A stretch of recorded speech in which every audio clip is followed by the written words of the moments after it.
लोक जनशक्ति पार्टी जब दो भागों में बढ़ चुकी है, लोक जनशक्ति पार्टी रामविलास और राष्ट्रीय लोक जनशक्ति पार्टी, उसमें भी सब कुछ ठीक ठाक नहीं चल रहा है। राष्ट्रीय अध्यक्ष चिराग पासवान ने अपने चाचा केंद्रीय मंत्री पशुपति पारस पर हमला बोला है। चिराग पासवान ने कहा कि मेरे पिताजी स्वर्गीय रामविलास पासवान ने खून पसीने से सींचकर पार्टी को बड़ा किया था, लेकिन चाचा पशुपति कुमार पारस ने पार्टी को खत्म कर दिया।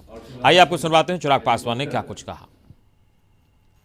आज किस मुंह से वो जिसको भगवान कहते हैं, किस मुंह से वो उनसे आंख मिला पाएंगे या उनकी तस्वीर पर वो पुष्प चढ़ा पाएंगे? उनकी खून पसीने से बनी हुई पार्टी को एक दिन नहीं लगा उनको खंडित करने में।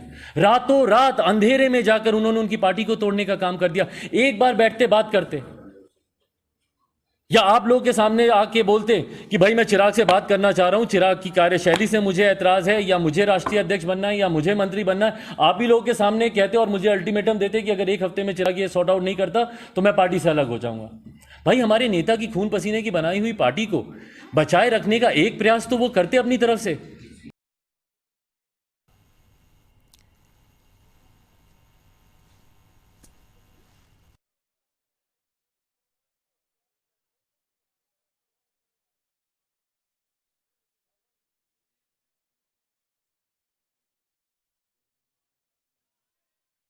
इस वक्त हमारे साथ फोन लाइन पर केशव दिल्ली संवाददाता जुड़े, हम उनसे बात करेंगे। केशव, लोक जनशक्ति पार्टी अब दो भागों में बंट गई है और लोक जनशक्ति पार्टी रामविलास के राष्ट्रीय अध्यक्ष चिराग पासवान ने हमला बोला है अपने चाचा पशुपति कुमार पारस पर। सीधा सीधा आरोप लगाया कि किस मुंह से वो पुष्प चढ़ाएंगे, श्रद्धांजलि देंगे अपने बड़े भाई को। पार्टी को खंडित किया है, क्या कुछ और कहा आज?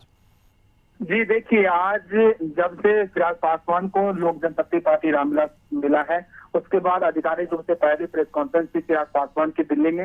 उन्होंने प्रेस कॉन्फ्रेंस करते हुए कहा कि साफ शब्दों में कि मुझे जो पार्टी का नाम मिला है उसमें हमारे नेता, हमारे आदर्श स्वर्गीय रामविलास पासवान का नाम जुड़ा है। तो इससे बड़ी बात क्या हो सकती है कि हमारी पार्टी जो लोक जनशक्ति पार्टी है उसके आगे अब रामविलास लग गया है। तो इसका मायने ये कि असल पार्टी हम है और चुनाव चिन्ह हेलीकॉप्टर भी हमें मिला है, जिस पर हम लोग खुश हैं। लेकिन उन्होंने इशारों में और खुलेआम उन्होंने अपने चाचा यानी कि पशुपति पारस जो कि केंद्रीय मंत्री हैं उन पर निशाना साधते हुए चिराग पासवान ने कहा कि हमारे चाचा पशुपति पारस ने अपने निजी स्वार्थ के लिए जो रामविलास पासवान जो हमारे नेता हैं उनके आदर्शों को कुचलकर नीतीश कुमार के कदमों में पार्टी को जिस तरह से बर्बाद कर दिया, वो कह रहे हैं कि मैं हूँ रामविलास पासवान का असली वारिस। तो ये झूठी बात है, क्योंकि जिस तरह से पशुपति पारस हमारे चाचा ने अब अपने निजी स्वार्थ के लिए मंत्री बनने के लिए नीतीश कुमार के कदमों में लोक जनशक्ति पार्टी को डालकर बर्बाद कर दिया। तो कुल मिलाकर आप कह सकते हैं आज अपनी पहली प्रेस कॉन्फ्रेंस में चिराग पासवान खुलेआम अपने चाचा पशुपति पारस पर हमला करते हुए नजर आए।